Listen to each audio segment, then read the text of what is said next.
They must have thought we had forgotten about this woman. Now, obviously, the mainstream media is going into hyperdrive. They're overdosing on fear right now, trying to make sure that nobody enjoys a normal Christmas without a vaccine or a booster shot or a testing regimen. And they think that we're all really stupid. Now, luckily, you can scroll through hundreds of comments on Instagram that show me that people left, right, and center are finally starting to see through the fear mongering, but that's not going to stop them. And I want to take a look at who the NBC Nightly News trotted out to lay on a thick coat of holiday fear.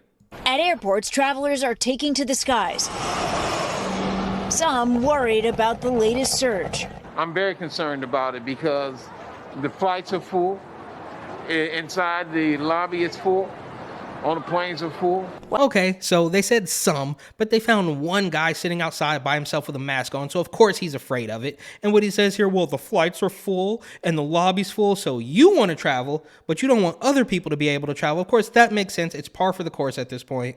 While others are unfazed. I already got vaccinated, not really worried about it. Okay, so that makes sense. Despite the fact that this guy needs a new barber, he's saying something that is logical, right? I mean, he got the shot, he thinks the shot works, so he's not worried about if everybody on planet Earth got it. He's not worried about if he's gonna die traveling. And a brief side note, I think that's actually why they had to get rid of Andrew Cuomo. Now they're gonna tell you it's about sexual harassment, which I'm sure did not help. They're gonna tell you it's definitely not about nursing homes. But at one point he said, well, if you got the shot, then you don't need to worry about other people who didn't get the shot, something along those lines. And that just wasn't enough for the establishment, right? Because we're told that the shot works, it's perfect, it is flawless, but also it might not work if every single person on planet Earth doesn't do it. And Andrew Cuomo was just making a little bit too much sense for them, so he had to go, but that's another story. So far, there is no sign that the rising cases have impacted people's decision to travel. AAA estimates airlines are seeing nearly 3 times the number of passengers compared to last year. Okay, so the rising number of cases is not affecting people's decision to travel. All right, well, we've been telling them that they're going to die for the last 2 years, and they finally just stopped listening to us. I mean, at first it was about deaths, then it was about hospitalizations and ventilators, and now it's just cases. And also the tests may or may not work properly, but just believe us that the cases are through the roof, and a lot of other things just don't exist anymore. Don't forget about that. And it projects 100 million people will travel 50 miles or more over the holidays, driving or flying. With all these people on the move, health officials are banging a familiar drum. Get vaccinated. If you're eligible for a boost, get boosted.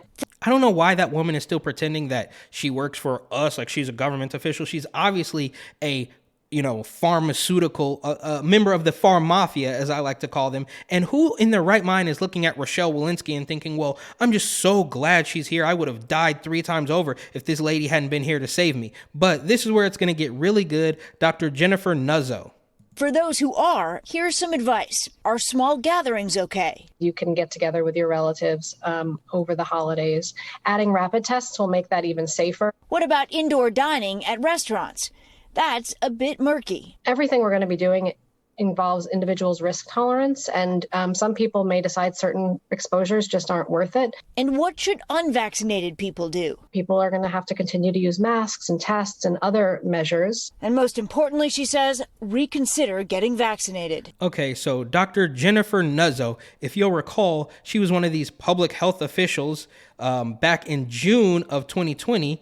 Suddenly, public health officials say social justice matters more than social distance. And this article from Politico here links to a tweet from Dr. Nuzzo that says, we should always evaluate the risk and benefits of efforts to control the virus. In this moment, the public health risk of not protesting to demand an end to systemic racism greatly exceed the harms of the virus. So this woman in the summer of love, in summer of 2020, when cities across the country were getting burned down, she said, you know what, don't worry about the virus. Racism and George Floyd is much more important. But now, a year and a half later, winter of 2021, she's telling you that Christmas is far too dangerous and you should do rapid testing. And even if you got the shot, you should still do rapid testing. But if you didn't get the shot, do rapid testing and wear a mask because Christmas is just so dangerous. I don't know who in their right mind is still buying this stuff. And I know I'm not the first person to make this observation, but I think the obvious answer here is to call your Christmas celebration a racial justice protest.